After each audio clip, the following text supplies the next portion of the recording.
Tom, why don't you start? And then I will share. Great. Thanks, everybody, for joining us today. This is Johnny Trestrell, president of the Cornish American Heritage Society. We have Fiona with us today, who's going to be talking about a great cultural event that she's planning in St Just in the western part of Cornwall, and wants to tell us about it and also talk about raising funds for it. So, Fiona, I'll turn it over to you. Let Thank me, you very much. Well, first of all, can I just say thank you very much for inviting me. It's it feels like quite an honour to be able to address so many far-flung Cornish folk. Oh, I'm the host now. That's you are the great. host now. Right, so I, now I need to share screen. So this is going to be very boring for a minute or so while I work out how to do this. Yes. very good. There we Can go. everyone see this? Yes. Yes. Lovely. That's just the sort of logo for the St Just Ordinalia. So I just thought I'd start by saying Dista. Good day. You will all be saying that very shortly, I imagine. From my point of view, it's going to be Gorsugada, which is good evening, because it's 9:30 here, and I understand it must be 4:30 Eastern time. Is that right? That's right. That's right. And 1:30 over on the West Coast, something like that. So everyone is PM at least. I am Fiona O'Cleirigh. I'm not actually the main organizer of the St Just Ordinalia. I am on the planning group, mainly because of my interest in the Cornish language. I am a language bard of the Cornish Gorseth. If you know what the Gorseth is, it's a big cultural group. You can be asked to be a member of it for if you do things for Cornwall, or if you've done all your language exams and look like you're sort of committed. That picture there is it's not actually my graduation. That's the day I became a bard. That's my daughter's sense of humor. It's her Instagram page. I was also an actor in the last set of plays when we did them in 2021. We don't do them every year. You'll probably get a feeling for why that is shortly. I was also in the choir. And I translated this was a huge honor, but I translated the songs into Cornish for the choral director, Vicky Abbott. Um, I'll explain a bit more about the songs shortly, but next, just about St Just, if you don't know where it is. So I've managed to cut off the bottom of my map. So the very bit that's just touching the bottom is the far southwest of Cornwall, and that's where we are.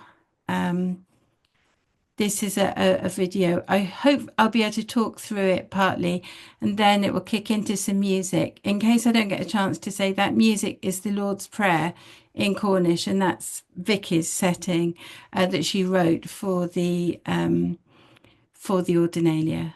So, right, yeah, that's definitely the Celtic Sea, and very soon. Yeah, so there we are. Penzance is the end of the railway line from London. We're about 7 miles further west, and we're going to ascend and get an aerial view. Yep.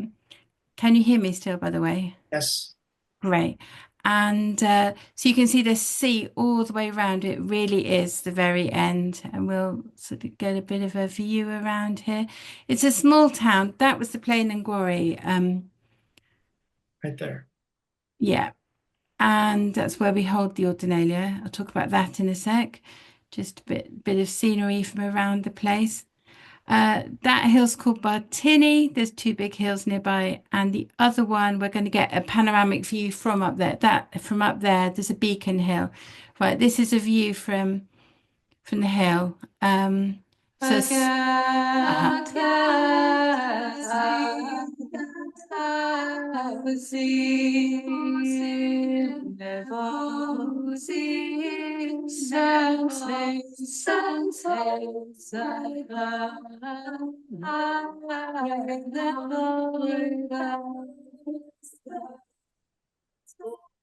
So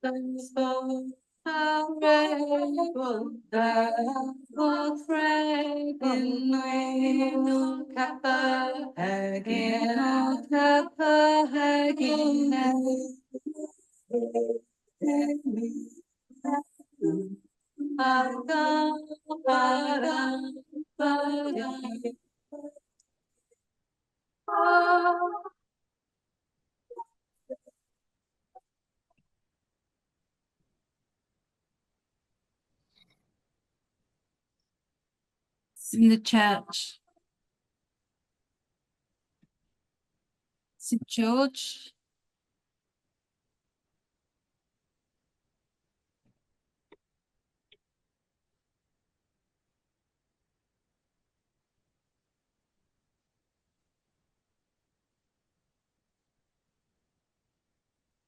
This morning.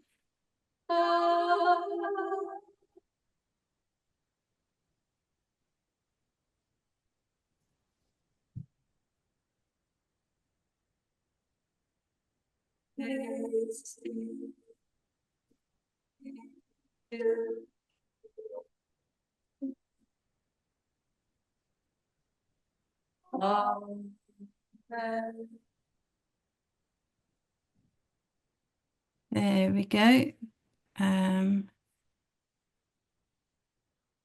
Right. How do we move? There we go. So the Ordinalia itself, oh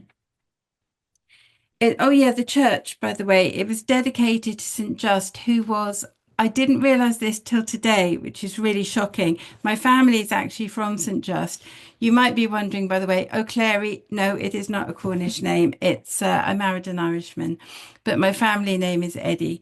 And yeah, my mother's folks are from St Just forever and a day. We are also, by the way, right in the heart of Poldark country. A lot of it was filmed around here, in case you recognized anything from that video. So yeah, St Just, I did not know this till today. He came over with St Augustine. Pope Gregory sent him over in 596. So that's when he settled in where we are now, St Just. And the Cornish word for St Just is Lenust, and Lan means holy enclosure, and Eust would probably be closer to the original pronunciation of the name. I think Just is an Anglicization of a Latinization of a Cornish name. So, right, the Ordinalia itself, it's a collection of 3 plays about the Bible written by monks in Glasney College, which was a religious institution near Falmouth on the south coast of Cornwall in the 1400s. This is an original copy that's being kept in the Bodleian Library in Oxford. And it was lent to Cornwall fairly recently, the year of the Ordinalia. It was written in the 1400s. The idea was that the townspeople could perform the play for themselves with a bit of prompting. And it was all in Cornish because that's what they spoke. And I think the idea was that people could perform it like other passion plays, mystery plays, for the benefit of the illiterate. People weren't reading Bibles. But I do wonder, just speculating, whether it was also a way of people sort of instantiating the Christian message, the religion, the message of the church around them, sort of in their lives by participating in it, in much the same way that people would do a Stations of the Cross, processing in a contemplative way along a recreation of the route of Christ's Passion. So yeah, it was written in Cornish because that's what everyone spoke in those days. What happened to it? Well, performing the Ordinalia would have been something associated with the older Catholic Church, and pretty much everything Catholic went out with the Reformation.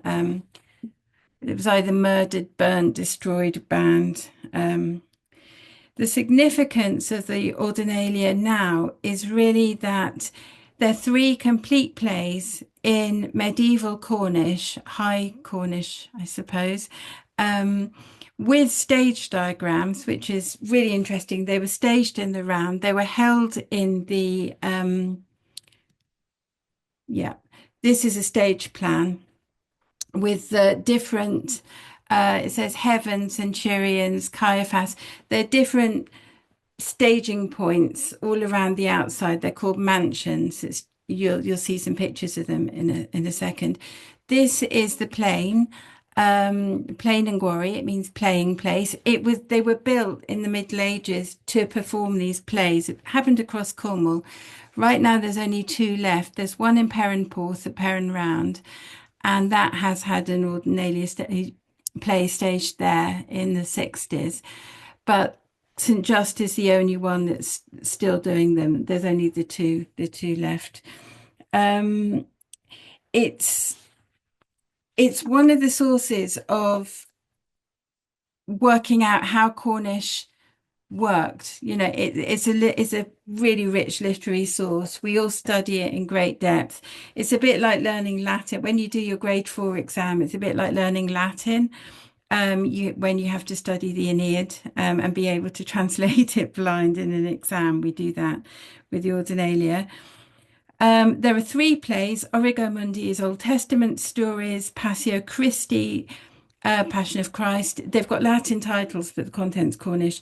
It starts just before Palm Sunday in the wilderness, and the disciples are with Jesus. I was a disciple in the last one. I was James the Greater. You'll see me in a bit. And it goes up to the burial of Jesus. And the last one is Resurrectio Domini, which is all about the ascension and Christ's triumph. So this is Origo Mundi. We have a female god, as you see. There is a stage, although a lot of it is done in the round, and heaven is scaffolding around it. Origo Mundi was the most popular one with children, and it's got Noah's Ark. And this is Mary Ann Bloomfield. She's the producer, but she's also here in costume as the Ordinary, which is what the Ordinalia we think was named after. The Ordinary was the person who, basically like a prompt with attitude, would have ordered the people, the non-literate people, given them their words. So stage directions on cue, and you would have delivered your words with aplomb. But nowadays you are expected to actually memorize your words. So she's producer, and she's really the key driver of it now. And she was involved with it when it was first staged in its modern iteration back in 2000. They did Origo Mundi 2001. They did Passio Christi 2002. They did Resurrectio Domini in 2004. They did all three, and we did all three over a fortnight. It was hard going, but it was great. So this is the whole cast, a couple of hundred people, cast and crew squeezed in there. The band and the choir are tucked underneath heaven, which leaked. That gives you an idea of the size and scale of the place. There's the mansions are sort of around the outside.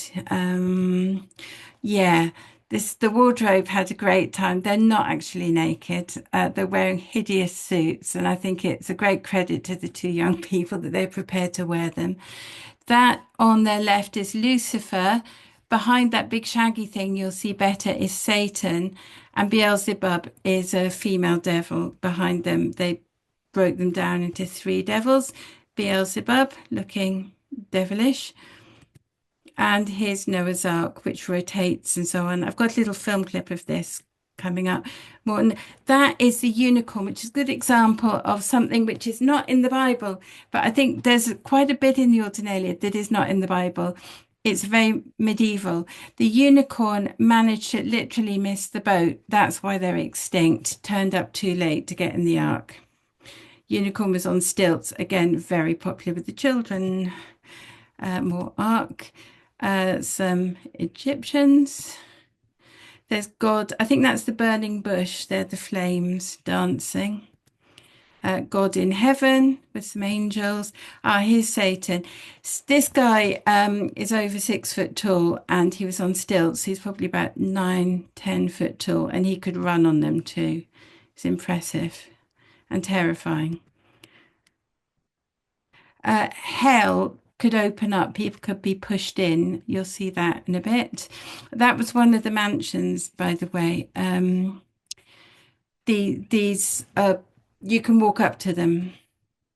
So Moses, some Israelites, Satan again. It was the lighting. The lighting's professional. The sound's professional. All the cast are all volunteers and some of them are actually professional people. The guy who played Moses is an actor and he teaches acting at Shakespeare's Globe up in London. There's some really cool people acting in this, but I was in it as just a community person. None of the actors were paid. I have to admit somebody. Hello, Terry. The sound crew were paid, the staging is paid for. This is where all the money goes. Just right. Oops. Right. So this is the Last Supper.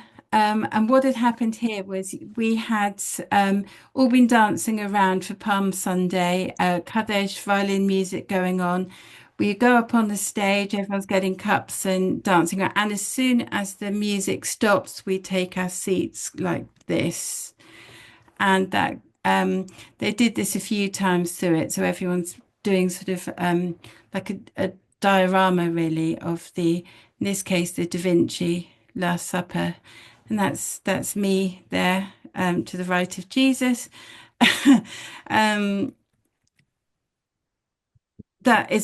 You can see one of the mansions there quite clearly. Sorry? I'm not sure whose mansion that is, but it is a mansion. There's scattered around the outside. Mary Magdalene washing Jesus's feet.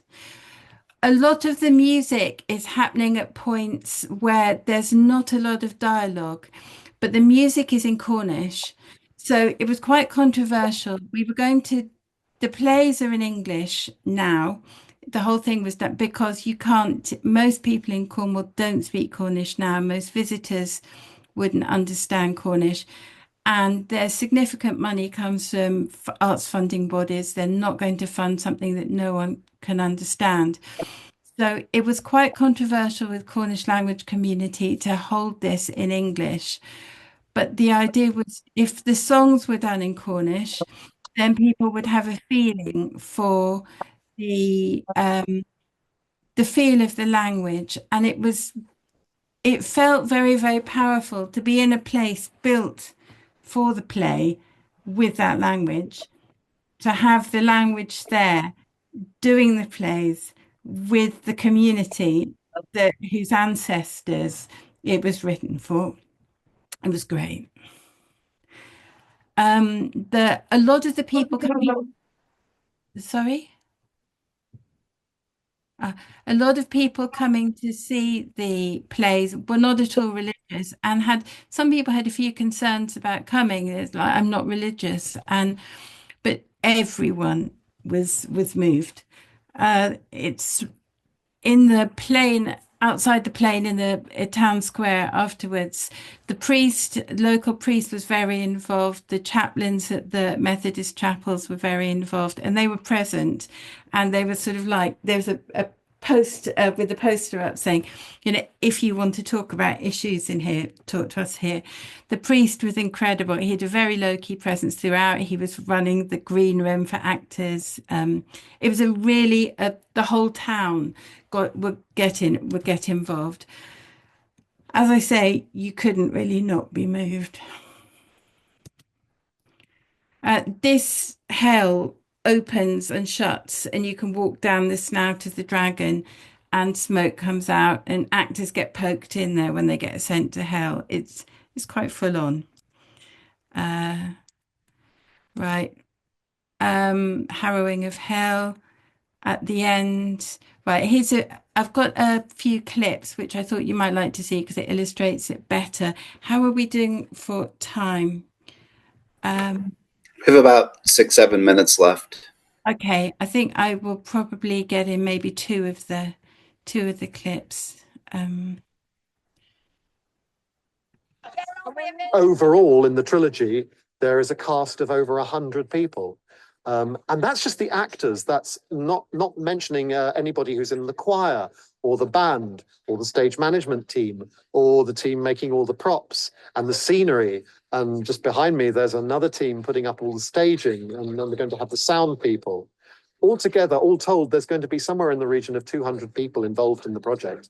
And it's such a fantastic thing for this town, the town of St Just, to be doing in this Glenengwarry, which was built hundreds and hundreds and hundreds of years ago, at least 700 years ago, precisely to do what we're going to be doing. That's such an honour to feel part of that history.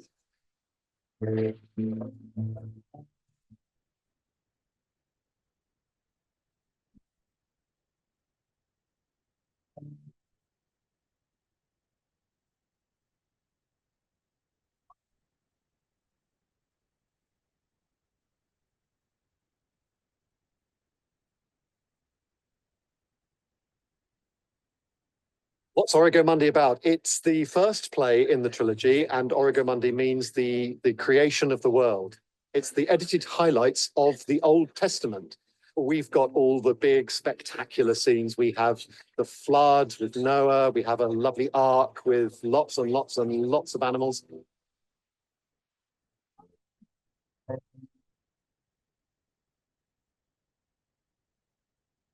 We have the parting of the Red Sea.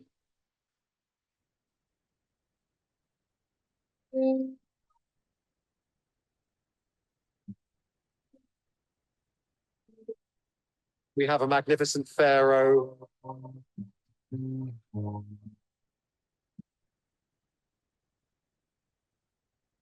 I think just even the form of staging with the 8 stages around it is so spectacular, because you're looking around everywhere. It's super immersive. You're just I love just for the sake of its staging. I think it doesn't even need to be, you don't even need to be religious to see it.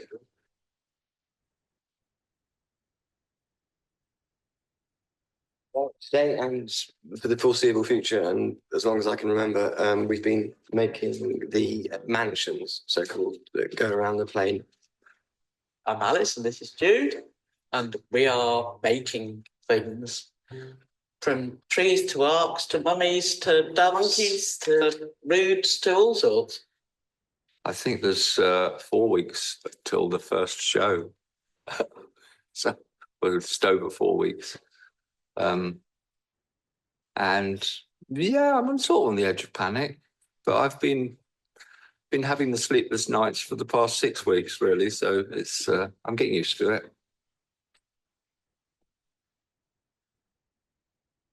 Okay, there's another one. I mean, I grew up in St Just, and then to see it kind of somewhere I just used to play football in, and to be just transformed to this kind of story. That's Jesus. Whether you're religious or not, I think to the atmosphere that it's going to create and the story that it's going to come across here, it's going to be so empowering. It's going to be so moving, I think. It's quite phenomenal, particularly today for the first time. We've done it from up there with the choir and making just an amazing sound beneath, which actually feels quite emotional. I was surprised and delighted to be cast as God, and I think it's a great thing that they've actually gone with a woman for God this time. I think that's the first time that's been done. And what's been lovely is that quite a few of the women in the cast have come up to me and said how much it means to them and how happy they are.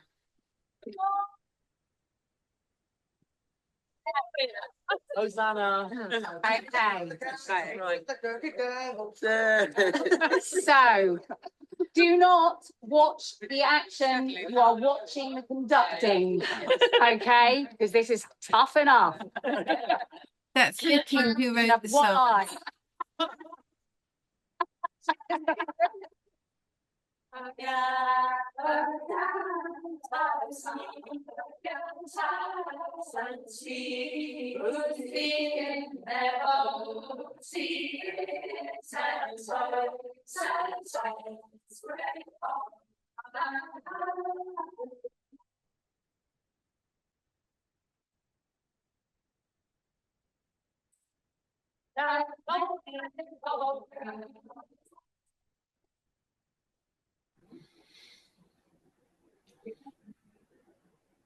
Fiona, we need to start the Cornish language shortly. What can you tell us about the next one that's coming up and how we can participate or contribute to the funding of it? The next one is going to be next year, all being well, God willing, as my grandmother would have said. Let me get out of this then. Shall I take it, lose the PowerPoint? And shall I stop sharing? There we go. The next one is going to be hopefully September 2026. We have a crowdfunder. I can put the link for it if you like in the chat. Please. Yeah. And we're looking to raise £7,000 from the crowdfunder. It actually is going to cost closer to 350,000. This is really a way of showing that we have some match funding and some interest from the community for whom hopefully the Ordinalia is relevant. And there's another fortnight left for that. Sorry, just looking at that. Who was the guy who couldn't walk and chew gum at the same time? Anyway, right. And someone else, Christina. For some reason, I'm still able to admit people sharing. Do I have to reassign privileges to you? Hey, go ahead and reassign privileges. Tom, do you want it, or should it go to Harry to run the Cornish language? How I do this?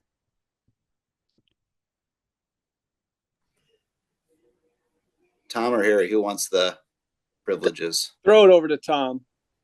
Okay. As long as that's good with you. That was the plan, right? Do you know how I do that? Yeah. Fiona, go to Tom's name under participants. Tom Marouche. Yeah. And then under to the far right, you should have an option for more. I think if you click there, it says make presenter, perhaps, or host or something. Yeah, make host. There we go.